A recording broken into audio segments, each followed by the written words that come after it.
ప్రభునందు ప్రియమైన దేవుని బిడ్డలారా, తోటి విశ్వాసులారా, జీవవాక్య ధ్యానాల పక్షంగా మీ అందరికీ నేను వందనాలు తెలియజేస్తున్నాను. గత వారమంతా మనల్ని కాపాడి క్షేమమిచ్చి తిరిగి మరలా ఈ మంగళవారం నాడు ఈ వాక్యాన్ని వినగలిగే ధన్యత ప్రభు అనుగ్రహించినందుకు నేను దేవాది దేవునికి వేలాది వందనాలు మనందరి పక్షంగా నేను చెల్లిస్తున్నాను. మీరు వింటున్నారు, వీక్షిస్తున్నారు, క్రొత్త వారికి పరిచయం చేస్తున్నారు, మిమ్మల్ని అభినందిస్తూ ఈరోజు మన యొక్క ధ్యాన వాక్య భాగంగా యోహాను సువార్త 7వ అధ్యాయం 5వ వచనం, ఆయన సహోదరులైనను ఆయన యందు విశ్వాసం ఉంచలేదు. ఆయన సహోదరులైనను ఆయన యందు విశ్వాసం ఉంచలేదు. ప్రార్థన చేసుకుందాం. కృపగలిగిన మా తండ్రి, మీ వాక్యాన్ని ధ్యానిస్తున్నాం. వాక్యపు లోతులకు మమ్మల్ని నడపండి. మా ద్వారా మీరే మహిమ, ఘనత, ప్రభావాలు పొందమని యేసు నామమున అడుగుచున్నాం తండ్రి, ఆమేన్. ప్రియమైన వాళ్ళారా, ఈరోజు మనం వినేటువంటి వాక్యానికి నీవు ఒంటరి వాడవా ఒక చిన్న హెడ్డింగ్ పెట్టుకుందాం. నీవు ఒంటరి వాడవా. ఎందుకంటే యేసయ్య సహోదరులు ఆయన యందు విశ్వాసం ఉంచలేదు అని బైబిల్ చెప్తా ఉంది. యాకోబు, యోసే, సీమోను, యోదా, ఈ నలుగురు సోదరులు. యాకోబు, యోసే, సీమోను, యోదా సోదరిమణులు కూడా ఉన్నారు. వారి పేర్లు బైబిల్లో వ్రాయబడలేదు. వీరెవరు కూడా ఆయన యందు విశ్వాసం ఉంచలేదు. ఇదొక ఎత్తు అయితే, తన సొంత వారు స్వజనులు అయినటువంటి యూదులు ఆయనను చంపడానికి చూస్తున్నారు. చూడండి ఎంత బాధాకరం. అందుకనే ఆయన సహోదరులైనను ఆయన యందు విశ్వాసం ఉంచలేదు, సొంత వారైన యూదులేమో ఆయనను చంప వెతుకుతున్నారు. కారణం ఏంటి? యేసు ప్రభువుని చంపడానికి కారణం ఏంటంటే, యోహాను సువార్త 7వ అధ్యాయం 5వ వచనం చదువుకున్నాం. అందులో 7వ వచనంలో మనం చూస్తే వారి క్రియలు చెడ్డవని ఆయన చెప్తున్నారు. వారి క్రియలు చెడ్డవని ఆయన చెప్తుంటే అది మరి బాధగా ఉంటుంది కదండి. నువ్వు చేస్తున్న పని తప్పు, నువ్వు తప్పుడు పనులు చేస్తున్నావు అంటే ఎవరికి ఇష్టంగా ఉంటుంది? ఎవరు దాన్ని అంగీకరిస్తారు? ఎవరు దానిని పాజిటివ్గా తీసుకోరు కదా. అదే జరుగుతుంది అక్కడ. అందుచేత అటు ఆయన సహోదరులకి గెట్టడం లేదు, ఇటు సొంత వారైన యూదులకి గెట్టడం లేదు. పైగా ఆయనను చంపాలని వారు ప్లాన్ చేస్తూ ఉన్నారు. ప్రియమైన దేవుని బిడ్డలారా, సిద్ధాంతాలు ప్రతి రిలీజియన్లో, లేకపోతే ప్రతి దేశంలో, లేకపోతే కొంతమంది గొప్పవారు కొన్ని సిద్ధాంతాలు ప్రతిపాదిస్తారు. ఇలా జీవించాలి, అలా జీవించాలి, లేకపోతే ఇలా బ్రతకాలి, లేకపోతే ఒక కుటుంబంలో ఉన్నప్పుడు, ఒక సమాజంలో, సంఘంలో, దేశంలో ఉన్నప్పుడు, రాష్ట్రంలో ఉన్నప్పుడు అని కొన్ని సిద్ధాంతాలు ప్రతిపాదిస్తారు. సిద్ధాంతాలు ఎప్పుడు కూడా ఉన్నతంగానే ఉంటాయి, అందులో ఏం సందేహం లేదు. ఎందుకంటే ఆ చెప్పేవారు, వాటిని ప్రతిపాదించిన వారు ఎంతో ఆలోచించి దాన్ని ప్రతిపాదిస్తారు. కనుక అవి ఎప్పుడు ఉన్నతంగానే ఉంటాయి. కానీ ప్రభు కోరేది ఏంటంటే, సిద్ధాంతాలు ఉన్నతంగానే ఉంటాయి, కానీ ప్రమాణాలతో కూడిన జీవితాన్ని జీవించండి, ఉన్నతమైన ప్రమాణాలతో కూడినటువంటి జీవితాన్ని మీరు జీవించండి అని ప్రభు మన నుండి కోరుతున్నారు. ఆ ఉన్నతమైన ప్రమాణం ఎలాగ వస్తుంది అంటే, ఆ సిద్ధాంతాలను ఆచరించడం, పాటించడం అనేవి మనం మన జీవితాల్లో చేయగలిగితే అప్పుడు ఒక ఉన్నతమైన ప్రమాణంతో కూడినటువంటి జీవితాన్ని మనం జీవించగలుగుతాం. ఇది మనం నేర్చుకోవాలి. ఎందుకు? క్రీస్తు రాకముందు మెస్సయ్య వస్తాడని వాళ్ళు కనిపెట్టారు. ఆ మెస్సయ్య వచ్చేటప్పుడు ఏమవుతుందో ప్రవచనాలు చెప్పబడ్డాయి. మెస్సయ్య వచ్చిన తర్వాత ఏం జరుగుద్దు అనేది చెప్పబడింది. ఇవన్నీ వారికి తెలుసు. కానీ క్రీస్తును ఎందుకు మెస్సయ్యగా వారు అంగీకరించలేకపోతా ఉన్నారు? ప్రియమైన దేవుని బిడ్డలారా, ఆయన దుష్టత్వానికి వ్యతిరేకంగా చెప్పే మాటలు వారికి రుచించడం లేదు. నీతిగా జీవించండి, భక్తిగా జీవించండి, విశ్వాసంతో జీవించండి, ఈ దుష్టత్వాన్ని విడిచిపెట్టండి, అవిధేయతను మీరు విడిచిపెట్టి అవిధేయతకు దూరంగా ఉండండి, దేవునికి దగ్గరగా ఉండండి, ఆయన యొక్క ఆజ్ఞలను పాటించండి అని చెప్తుంటే వారికి అది మనస్కరించడం లేదు, ఇష్టం అవటం లేదు. కారణం ఏంటంటే, అలా చేయాలి అంటే చాలా వదులుకోవాలి జీవితంలో ఉన్నవి. అలా చేయాలంటే ఎంతో పొందిగ్గా బ్రతకాలి. అప్పుడు దాకా విచ్చలవిడిగా జీవించి, విచ్చలవిడిగా బ్రతికి, విచ్చలవిడిగా మాట్లాడి, ఇప్పుడు సడన్గా ఒక కట్టుబాటులోకి, ఒక నియమంలోకి రావాలి అంటే చాలా కష్టం కదండి.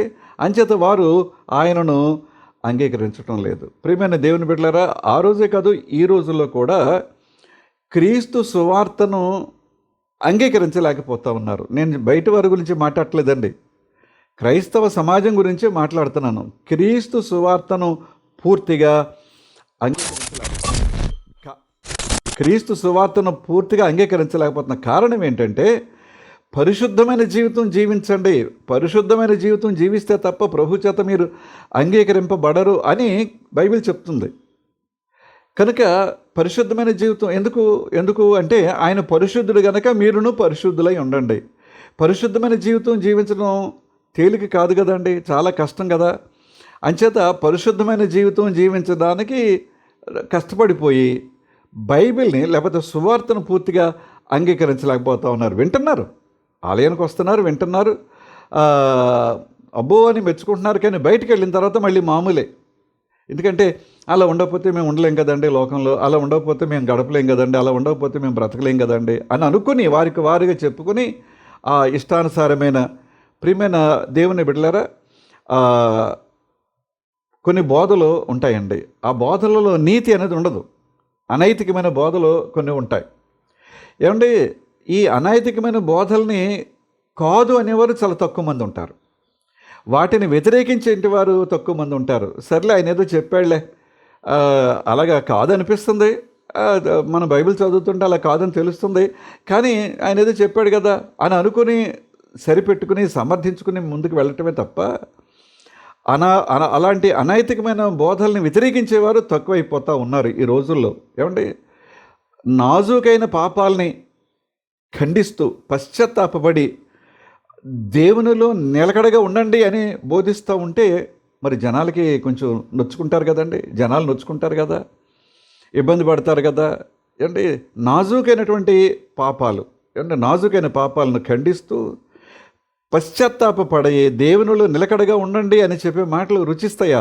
రుచించవు కదండి. అంచేత ఆ వేళ ప్రభువుని తిరస్కరించారు, ప్రభువుని విస్మరించారు, ఆయన సిలువ వేయడానికి చంపడానికి సిద్ధపడ్డారు. ఇవాళ సువార్తను అంగీకరించకుండా సువార్తను వ్యతిరేకిస్తూ మరొకసారి ప్రభువుని మనకు తెలియకోకుండానే సిలువ వేసేటువంటి ప్రయత్నాలు మనం చూస్తామండి. మీకు ఎందుకు చెప్తున్నానంటే ఈ మాట, మొదటి రాజుల గ్రంథంలో 22వ అధ్యాయం 8వ వచనం చూస్తే అక్కడ ఆహాబు రాజు, ఆ దినాల్లో ప్రవక్త మికాయా యుద్ధానికి వెళ్ళాలి, సిరియా రాజుతో యుద్ధానికి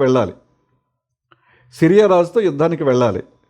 కనుక ఇప్పుడు ఆ రాజుగారికి వచ్చిన సలహా ఏంటంటే, మనం యుద్ధానికి వెళితే నెగ్గుతామా ఓడిపోతామా అనేది మనకు తెలియాలంటే ప్రవక్తని సంప్రదిద్దామండి అని. అక్కడ చాలామంది ప్రవక్తలు ఉన్నారు, వాళ్ళందరూ నిజమైన ప్రవక్తలు కాదు. రాజుగారి ఆశ్రయాన్ని కోరి ఆయన ఇచ్చే డబ్బును ఆశపడి ఆయనకి నచ్చినట్టుగా చెప్పేటువంటి వారు.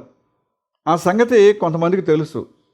అంచేత అలా కాదండి, అసలైన ప్రవక్త ఒక ఆయన ఉన్నారు, ఆయన దగ్గరికి మనం కబురు పంపించి ఈ యుద్ధానికి వెళితే మనం నెగ్గుతామా లేదా దేవుని దగ్గర ఆయన విచారించి ఉన్నట్టుగా చెప్తారు అని ఒక సలహా ఇస్తున్నారు ఈ ఆహాబు రాజుగారికి. కానీ ఆహాబు మికాయా దగ్గరికి పంపించడానికి అసలు ఇష్టపడడం లేదు. కారణం ఏంటంటే అక్కడ ఒక మాట అంటాడు, ఆ 8వ వచనంలో ఏమంటాడంటే, అతడు నన్ను గూర్చి మేలు ప్రకటింపక కీడునే ప్రకటించును, అతడు నన్ను గూర్చి మేలును ప్రకటింపక కీడునే ప్రకటించును గనుక అతని యందు నాకు ద్వేషము కలదు. అంటే రాజుగారు కౌరు పెట్టారు కనుక మేలును ప్రకటించాలా? రాజుగారు కౌరు పెట్టారు కనుక అంత క్షేమమే కలుగుద్దని చెప్పి రాజుగారిని మోసం చేయాలా? అది కాదు కదా. నిజమైనటువంటి దేవుని ప్రవక్త, నిజమైనటువంటి దేవుని బోధకుడు, నిజమైనటువంటి దేవుని యొక్క సంఘ కాపరి బైబిల్ ఏం చెప్పిందో లేకపోతే దేవుడు ఏం చెప్తున్నాడో ఉన్నది ఉన్నట్టుగా చెప్తారు. అది నాకు నచ్చకపోవచ్చు, అది నాకు ఉపయోగకరంగా ఉండకపోవచ్చు, అది నాకు మేలుకరంగా ఉండకపోవచ్చు, లేకపోతే మరొకటి.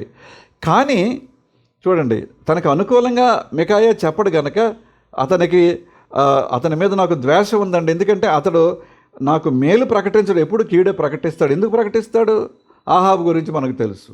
ఆహాబు రాజు, అతని యొక్క జీవిత చరిత్ర, ఆయన భార్య యెజబెలు, వీరందరి సంగతి మనకు బాగా తెలుసు. గమనించారా? కనుక ఇప్పుడు అక్కడ ఉన్నటువంటి మిగతా ప్రవక్తలందరినీ రాజుగారు ఎందుకు ప్రేమిస్తున్నాడు, ఎందుకు గౌరవిస్తున్నాడు, మికాయాను ఎందుకు గౌరవించలేకపోతున్నాడు? ఇది మనం తెలుసుకోవాలి. కనుక తిమోతికి రాసిన 2వ పత్రికలో 3వ అధ్యాయం 12వ వచనం గమనిస్తే, తిమోతికి రాసిన 2వ పత్రిక 3వ అధ్యాయం 12వ వచనం, యేసుక్రీస్తునందు సద్భక్తితో బ్రతుకును ఉద్దేశించిన వారందరూ హింస పొందుదురు. అక్కడ రాసుందండి. ఇప్పుడు ఈ మికాయా దేవుని ఎడల భయభక్తులు కలిగిన వాడు. ఆయన ఏం చెప్తే అదే చెప్తాడు.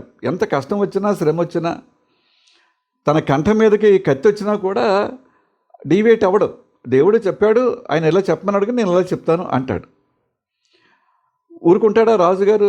నాకు వ్యతిరేకంగా చెప్పాడు, నాకు అనుకూలంగా చెప్పలేదు, లేకపోతే నా అభివృద్ధిని కాంక్షించట్లేదు, కోరుకోవట్లేదు అని రాజుగారి చేతిలో, పిచ్చోడి చేతిలో రాయి లాంటిదే కదండి రాజుగారి ఆజ్ఞ. అలాంటి పరిస్థితి. అందుకని ఏం చెప్తుందంటే వాక్యం, క్రీస్తునందు సద్భక్తితో బ్రతకను ఉద్దేశించిన వారందరూ హింస పొందుదురు. కనుక దేవునిలో ఎదుగుతూ దేవుని కొరకు జీవించాలనే ఒక తీర్మానం మనం చేసుకుంటే చాలా అవహేళన పాలవుతాం, నిందల పాలవుతాం. చాలామంది వేలెత్తి చూపిస్తారు, వెక్కిరిస్తారు. అబ్బో మహాభక్తులండి వీళ్ళు అంటారు. ఇంకేంటో మన మనస్సు కృంగిపోయేలాగా, మన మనస్సు చాలా దీనావస్థకి వచ్చేలాగా వారికి బిహేవియర్ ఉంటుందండి. కానీ ప్రియమైన దేవుని బిడ్డలారా, అందుకని ఈరోజు మనం వాక్యం వినడానికి క్యాప్షన్ ఏం పెట్టుకున్నామంటే, నీవు ఒంటరి వాడవా? నిజమే.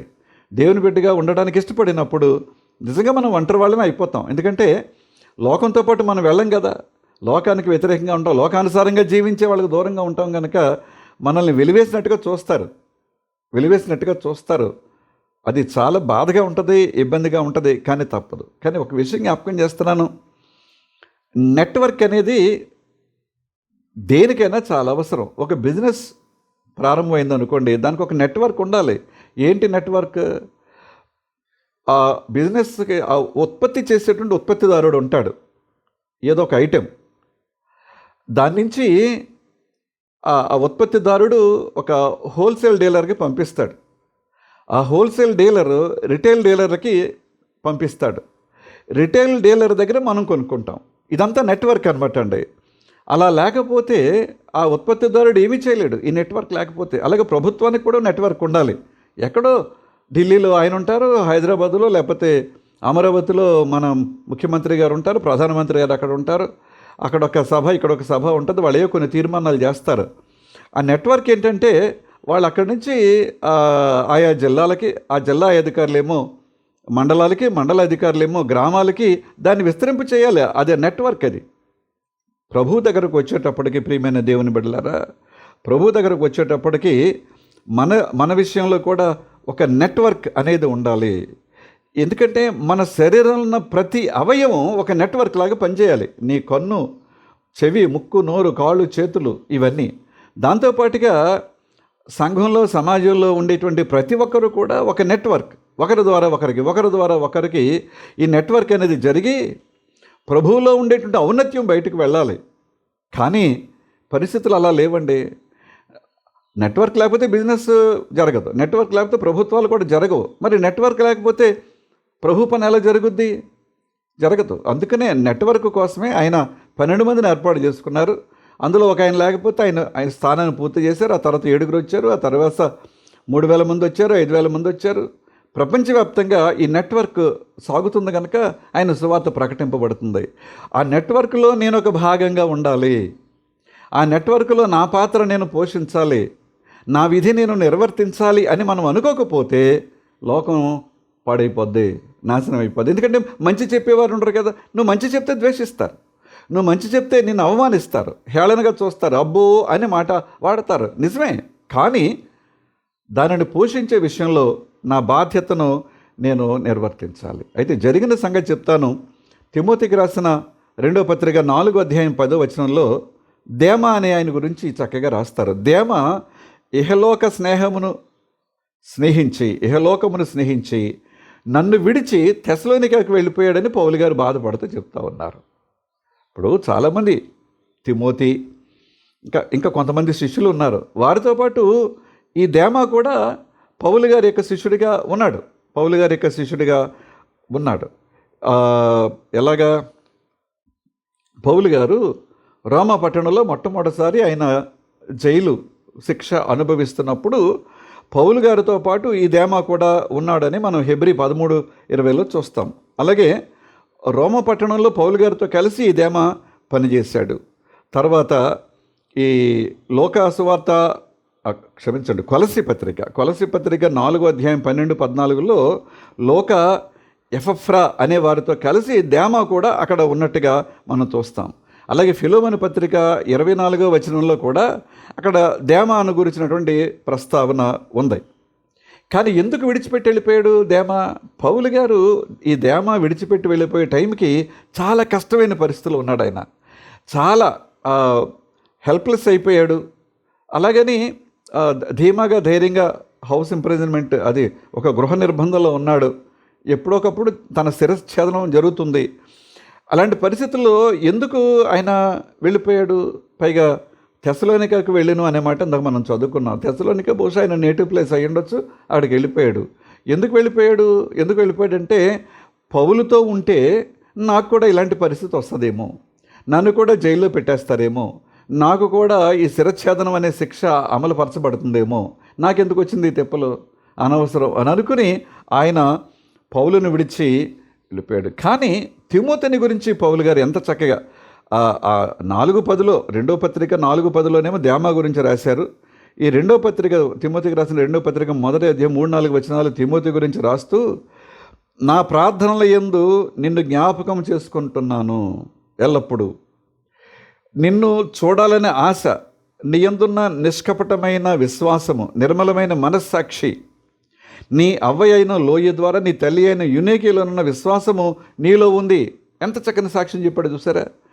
తిమోతి, దేమా ఇద్దరు ఆయనతో ఉన్నవాళ్లే. కానీ దేమా ఎందుకు వెళ్ళిపోయాడు అంటే ఒక శిష్యుడిగా, నిజమైన శిష్యుడిగా, విశ్వాసిగా ఉంటే నాకు శ్రమలు వస్తాయి, ఎందుకు నాకు అనవసరమైన శ్రమలు, కనుక నేను లోకానుసారంగా జీవిస్తే పోతుంది కదా, ఇవన్నీ నేను అనుభవిస్తే పోతుంది కదా అనేటువంటి ఆలోచనతో కనుక ఈ ప్రియమైన దేవుని బిడ్డలారా, కఠినమైనటువంటి శ్రమలలో ఉన్నటువంటి పౌలును విడిచిపెట్టి, అయితే అంటే తనకేమి లేదనమాట, ఎదురేదేటువంటి మనస్తత్వం లేదు. క్రైస్తవుడు ఎదురేదేటువంటి మనస్తత్వం కలిగిన వాడుగా ఉండాలి. అంటే లోకానికి పూర్తిగా వ్యతిరేకంగా వెళ్ళిపోమని కాదు, లోకంలో తప్పు జరుగుతున్నప్పుడు, అది పొరపాటు జరుగుతున్నప్పుడు నువ్వు దానికి దూరంగా ఉంటూ నిన్ను నువ్వు కాపాడుకుంటూ దేవుని యొక్క చిత్తాన్ని, దేవుని యొక్క ఉద్దేశాన్ని నెరవేర్చేటువంటి బిడ్డగా ఉండడానికి నువ్వు ప్రయత్నం చేయాలని ఈ సమయంలో మీకు నేను జ్ఞాపకం చేస్తున్నాను. ప్రియమైన వాళ్ళరా, మనం అక్కడే చూస్తూ ఉంటే క్రిస్కే అనే ఒక ఆయన గురించి, తీతు గురించి మనం చూస్తామండి. ఈ క్రిస్కే, తీతులు పౌలుని విడిచిపెట్టలా, కానీ ఈయన రోమాలో ఉండిపోయారు. ఆయన కొన్ని సంఘాలు స్థాపించారు, అక్కడ పని కుంటుపడుతుంది అని చెప్పి ఈ తీతు గారినేమో గలతీకి పంపించారు, క్రిస్కేనేమో దల్మతీకి పంపించారు. పౌలు పక్షంగా వారు వెళ్ళి అక్కడ పరిచర్య చేస్తూ ఉన్నారు. ప్రియమైన దేవుని బిడ్డలారా, మనం జ్ఞాపకం చేసుకోవాల్సిన ప్రాముఖ్యమైన విషయం ఏంటంటే, కష్టాలు ఉన్నాయి, శ్రమలు ఉన్నాయి, బాధలు ఉన్నాయి, ఇబ్బందులు ఉన్నాయి, కానీ క్రీస్తు కొరకు నిలబడటం అనేది, నువ్వు ఒంటరిగాడివే, నువ్వు ఒంటరి దానవే, కానీ నువ్వు నిలబడగలిగితే కలిగేటువంటి ఆశీర్వాదాలు ఎలా ఉంటాయో, ఏం చేతనంటే క్రీస్తు బోధలను అర్థం చేసుకోలేక, జనాల ఒత్తిడి తట్టుకోలేక చంపబోతున్నారని సంగతి తెలిసి ఆయన యొక్క సోదరులు, సోదరీమణులు, ఇందాక వాళ్ళ గురించి పేర్లు కూడా చెప్పానండి మీకు. ఆ సోదరులు, సోదరీమణులు ఆయన్ని ఈ పని నుంచి విరమింప చేయాలని చాలా ప్రయత్నం చేశారు. అలాగే ఆయన ఎక్కడ ఉంటే అక్కడిని పట్టుకుని తీసుకొచ్చేసి ఇంట్లో పెట్టుకోవాలని వాళ్ళు ప్రయత్నం చేశారు. పైగా కొంచెం హేళన చేస్తే, గేలి చేస్తే ఇప్పుడు ఒకవేళ మనసు మారుతుంది ఏమని చెప్పి, నువ్వు యోదయలో శ్రమలు ఉన్నాయని నువ్వు గలలీకి వస్తావా? కాదు, నీకేమైనా ఛాలెంజ్ ఉంటే నువ్వు యోదయలో పని చెయ్యి అని ఆయన్ని ఒత్తిడి చేస్తున్నారు, హేళన చేస్తున్నారు, ఎగతాళి చేస్తున్నారు. కారణం ఏంటంటే, అలా చేసిన ఒకవేళ తాను ఈ పని నుంచి ఉపశమింప చేసుకుని వెనక్కి వచ్చేస్తాడు కదా అనేటువంటి ఆలోచన వారిలో ఉండొచ్చు. మీరు గమనించండి, లోకాసువార్త 4వ అధ్యాయం 16-30 వచనాలు భాగం కనుక మీరు చూడగలిగితే, ఆయన దాన్ని నాజరత్ మేనిఫెస్టో అంటారు. అంటే యెషయా గ్రంథంలో ఉన్నటువంటి మాట, బేదలకు సువార్త ప్రకటించడానికి, నలిగిన వారికి విడుదల, అవన్నీ ఆయన చెబుతూ వచ్చారు. ఆ తర్వాత కొంత జరిగిన తర్వాత అక్కడ ఉన్నటువంటి వారిని ఆయన కొంచెం కఠినంగా హెచ్చరిస్తున్నాడు. అది వాళ్ళకి నచ్చలేదు. వాళ్ళ పట్టణం ఒక కొండపేట మీద, అంటే ఇలా ఏటగా ఉన్నటువంటి కొండ మీద వాళ్ళ పట్టణం కట్టబడిందటండి. కనుక ఈయన ఇక్కడ తీసుకొచ్చి మాట్లాడుతా ఇక్కడి నుంచి వీళ్ళు ఆయన గెంటుకుంటూ వెళ్ళిపోతున్నారు. ఆయన ఇంక వెనక్కి వెళ్ళడానికి దారి లేని పరిస్థితి అనమాట అండి. వీళ్ళందరూ ఇలా వెళ్ళిపోతూ ఉంటే ఈయన ఏం చేయాలి, ముందున్న ఈయన అడుగులేస్తూ ఉండాలి. ఇక్కడికి వచ్చిన తర్వాత ఈయన ఇలా పడిపోతాడు అనమాట. పడిపోతే ఏమవుతుంది, అంత ఎత్తులోంచి శిఖరం నుంచి పడిపోతే ఇలా ఏటవాళ్ళగా ఒకటి మీద చనిపోతాడు కదా. అప్పుడు వీళ్ళు ఏం చెప్పుకుంటారనమాట, మేము నరహత్య చేయలేదు, అతను మేమేం చేయలేదు, ఆయనకి పడిపోయాడని చెప్పుకుందామని వీళ్ళు అనుకుంటున్నారు. కానీ ఆయన టైం రాలేదు కనుక అక్కడి నుంచి తప్పించుకుని వెళ్ళిపోయాడని మనం చూస్తామండి. అలాగే మార్క్స్ వార్తలోనే 6వ అధ్యాయం మొదటి 6 వచనాలు మనం గమనిస్తూ ఉంటే యేసు వారి అవిశ్వాసమునకు ఆశ్చర్యపడిను అనే మాట మనం చూస్తామండి. ఏమండి, మత్తయి సువార్త 13వ అధ్యాయం 58 వచనం, యేసు వారి అవిశ్వాసమును బట్టి అక్కడ అనేకమైన అద్భుతములు చేయలేదు. వేస్ట్. ఏం చేసినా వాళ్ళు మారు మనసు లేదు, పశ్చాత్తాపం లేదు. ఎందుకు ఇక్కడ సామెతల గ్రంథంలో చెప్పబడిన మాట, పందుల ముందు ముత్యాలు వేయొద్దు, ముత్యాల విలువ వాటికి తెలియదు కనుక తొక్కేసిపోతాయి. అది ఆహారంగా పనికిరాదు, కాళ్ళతో తొక్కేసిపోతాయి. అందుకనే పందుల ముందు ముత్యాలు వేయొద్దు అనే మాట సామెతల గ్రంథంలో చూస్తాం. అదే జరిగింది ఇక్కడ. వారి అవిశ్వాసమును బట్టి అక్కడ ఆయన అనేక అద్భుతములు చేయలేదు. ఈ మార్క్స్ వార్త 3వ అధ్యాయం 20-21 వచనాలు చూస్తే ఆయన ఇంటివారు ఆయన మతి చెలించిన వాడు అని చెప్పి ఆయనను పట్టుకోబోయారు. ఎందుకంటే ఈ పిచ్చోడండి బాబు, ఈ పిచ్చి మాటలు మాట్లాడుతున్నాడంటే ఇంకెవరు వాళ్ళ జోలికి రాలి కదా. కనుక ఈ పిచ్చివాడు కనుక తీసుకొచ్చి ఇంటికాడ కట్టిపడేస్తే అలా పడి ఉంటాడు కదా వాళ్ళ యొక్క. ఈ 3వ అధ్యాయం 20 వచనంలో చూస్తే, ఇందాకేమో 20-21 వచనం చూస్తాం, ఇప్పుడు 3వ అధ్యాయం 30 వచనం చూస్తే ఈయన అపవిత్రాత్మ పట్టినవాడని మళ్ళీ ఒక మాట చెప్పారు, దెయ్యం పట్టినవాడు. చూసారా ఎలాంటి పరిస్థితులు ఎదురవుతున్నాయో. ఇన్ని పరిస్థితుల్లో ఆయన నేను ఒంటరి వాడను అని ఆయన ఎప్పుడు ఒక అడుగు వెనక్కి వేయలేదు. నేను ఒంటరి వాడను, ఎన్ని కష్టాలు, ఎన్ని అపవాదులు, ఎన్ని నిందలు ఇవన్నీ జరిగినా కూడా నేను ఒంటరి వాడను అని ఆయన అనుకోలేదు. అందుకనే పౌలు గారు చెప్పిన మాట హెబ్రీ పత్రిక 2వ అధ్యాయం 18వ వచనంలో, తన విశ్రాంతిలో ప్రవేశింపరని ఎవరిని గూర్చి ప్రమాణము చేసెను? ప్రశ్న. తన విశ్రాంతిలో ప్రవేశించరని ఎవరిని గూర్చి ప్రమాణము చేసెను? ప్రశ్న. దాని జవాబు అవిధేయులైన వారిని గూర్చే కదా. ఎవరైతే వాక్యానికి, సువార్తకు, దేవునికి అవిధేయులుగా ఉంటారో నిత్య విశ్రాంతిలో వారు ప్రవేశించరు. ఒకవేళ ఇక్కడ మంచి విశ్రాంతి దొరకవచ్చు, కానీ నిత్య విశ్రాంతి అనేది ఒకటి ఉంది మన మరణానంతరం. అక్కడ ఒకవేళ చోటు ఉండదేమో. కనుక ప్రియమైన వాళ్ళరా, ఈ హెబ్రీ పత్రిక 4వ అధ్యాయం 15-16 వచనాలలో మన ప్రధాన యాజకుడు మన బలహీనతలో సహానుభవము లేనివాడు కాడు, కానీ సమస్త విషయములలో మన వలనే శోధింపబడినను, ఆయన పాపం లేనివాడిగా ఉండిననే మాట మనందరికీ తెలుసు. కనుక నువ్వు ఇలాంటి ఇబ్బందులు ఎదుర్కొంటున్నావు, ఇలాంటి కష్టాలు ఎదుర్కొంటున్నావు, లేకపోతే లోకం నిన్ను వెలివేసినట్టుగా చూస్తూ ఉంది. కొన్నిసార్లు కుటుంబం కూడా నీ భక్తి జీవితం బట్టి నచ్చక నిన్ను వెలివేసినట్టుగా చూస్తారో, కానీ నువ్వు ఒంటరి వాడవు కాదు. ఎందుకంటే ఆ ఒంటరితనం, ఈ మాటలు, హింస, వ్యతిరేకత అనుభవించిన యేసయ్య ఇప్పుడు నీ ఒంటరితనంలో, నీ హింసలో, నీ ఇబ్బందులో, నీ కష్టంలో ఆయన నిన్ను విడిచిపెట్టడు, నిన్ను ఆదుకుంటాడు, నిన్ను ఆదరిస్తాడు అనే విషయాన్ని జ్ఞాపకం చేసుకుందాం. కనుక క్రీస్తుకు మనం ఎంత సమీపంగా ఉండి కూడా, క్రీస్తుకు ఎంత సమీపంగా ఉంటున్నామని అనుకుని కూడా దూరంగా బ్రతికేవారు చాలామంది ఉంటారు. అలా బ్రతికేవారి పరిస్థితి ఏంటంటే, నిత్యత్వం గురించినటువంటి ఒక పరిస్థితి జరిగిన తర్వాత దాన్ని మార్చుకోగలరా? నిత్యత్వం అనేది ఇక్కడ అక్కడ కూడా ఉంటుందండి. నరకంలోనూ నిత్యత్వమే, పరలోకంలో కూడా నిత్యత్వమే. దాన్ని ఏమైనా మార్చుకోగలుగుతారా? మార్చుకోలేరు. కనుక విచారిస్తూ ఏడుస్తూ ఆ ధనవంతుడిలాగా. కనుక ప్రియమైన దేవుని బిడ్డలారా, విడిచిపెట్టబడటంలో ఉండేటువంటి బాధ ప్రభువుకు తెలుసు. కనుక నువ్వు విడిచిపెట్టబడినప్పుడు ప్రభు నిన్ను విడిచిపెట్టడు. ప్రార్థన చేసుకుందాం. కృప కలిగిన మా తండ్రి, దయగలిగిన మా ప్రభువా, జీవవాక్య ధ్యానాల ద్వారా మాతో మాట్లాడుతున్నందుకు మీకు వందనాలు. మీ స్వరాన్ని మాకు వినిపిస్తున్నందుకు మీకు వందనాలు. నిజమే తండ్రి, ఒకవేళ నీతిగా, నిజాయితీగా, భక్తిగా జీవించాలనుకున్నప్పుడు మమ్మల్ని వెలివేసినట్టుగా చూస్తారు. లోకం కాదు నాయన, కొన్నిసార్లు మావారే మమ్మల్ని వెలివేసినట్టుగా చూస్తారు. ప్రభువా నిజమే, కానీ మీరు అలాంటి పరిస్థితుల్లో ఒకటి కాదు, రెండు కాదు, చాలాసార్లు బయట వారి వలన, ఇంటి వారి వలన కూడా అలాంటి పరిస్థితులు మీరు ఎదుర్కొన్నా మీరు నిలబడ్డారు. తండ్రి అయిన దేవుడు మిమ్మల్ని విడిచిపెట్టలేదు. మేము నిలబడితే మీరు మమ్మల్ని విడిచిపెట్టరు. ప్రభువా మీకు వందనాలు నాయన. విన్న వాక్యాన్ని మా హృదయంలో బదులుపరుచుకొని నేను ఎప్పటికీ ఒంటరివాడను కాదు, నేను ఎప్పటికీ ఒంటరిదానని కాదు. నా ప్రభు నాతో ఉన్నారు కనుక ఆయన కొరకు నేను నీతిగా జీవిస్తాను, విశ్వాసంతో జీవిస్తాను, ప్రార్థనలో నేను ఎదుగుతాను, ఎందుకంటే ఆయన నన్ను ఎప్పుడు విడిచిపెట్టరు అనే ధీమాతో ముందుకు వెళ్ళగలిగే శక్తి దయచేయి. వింటున్న వీక్షిస్తున్న మా ప్రియ కుటుంబాలన్నింటిని కూడా దీవించండి. ఇగో నాయన మరి వేసవి ఎండలు గాల్పులు పెరుగుతున్నాయి ప్రభా, తట్టుకునే శక్తి దయచేయి. బిడ్డలు పరీక్షా ఫలితాలు వచ్చి చాలా సంతోషంతో ముందుకు అడుగు వేస్తున్నారు, నూతనమైన తరగతుల కొరకు అన్వేషణలో ఉన్నారు.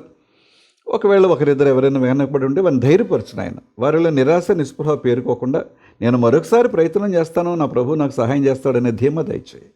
ప్రియులేక ఉద్యోగాలు, వృత్తి, వ్యాపారం, వ్యవసాయం అన్ని రంగాల్లో కూడా కాపాడి సంరక్షించు. విదేశాల్లో ఉండే బిడ్డలు వారి కుటుంబాన్ని దీవించండి, వారికి ఉద్యోగాలు, చదువులు సహాయం చేయండి. అలాగే నా తండ్రి చంటి బిడ్డలు, బాలింతలు, గర్భిణీలు, వృద్ధాపులను వారిని కనికరించిన ఆయన, ప్రతి సంఘంపై, సంఘ కాపురిపై నీ కృపకుమ్మరించమని ప్రభా, నిశ్చితమై మరొక మంగళవారం ఇలాగ కలిసి ప్రార్థించేంత వరకు మీ కృపాక్షేమములు మా అందరి వెంట రానిమ్మని, మా రాష్ట్రాన్ని, మా రాష్ట్ర అధికారులు, నాయకులు, మా దేశాన్ని, మా దేశ అధికారులు, నాయకులను దీవించమని యేసునామమున వినయంగా బ్రతిమాలి వేడుకొనుచున్నాం తండ్రి, ఆమేన్. పరలోకముందున్న మా తండ్రి, మీ నామం పరిశుద్ధపరచబడునుగాక, మీ రాజ్యం వచ్చునుగాక, మీ చిత్తం పరలోకముందు నెరవేర్చునట్లు భూమి యందు నెరవేరునుగాక. మనుదినాహారం నేడు మాకు దయచేయము, మా ఎడల అపరాధములు చేసిన వారు మీకు క్షమించిన ప్రకారం అపరాధములు క్షమించుము, శోధనలను తేక దుష్టు నుండి తప్పించుము. రాజ్యము, శక్తి, మహిమ నిరంతరము నీవే ఉన్నావు తండ్రి, ఆమేన్. మన తండ్రి అయిన దేవుని నుండి, ప్రభు అయిన క్రీస్తు నుండి, పరిశుద్ధాత్మ నుండి కృపయు సమాధానమే కలుగునుగాక, ఆమేన్. మరొక మంగళవారం కలుసుకుందాం, అంతవరకు సెలవు.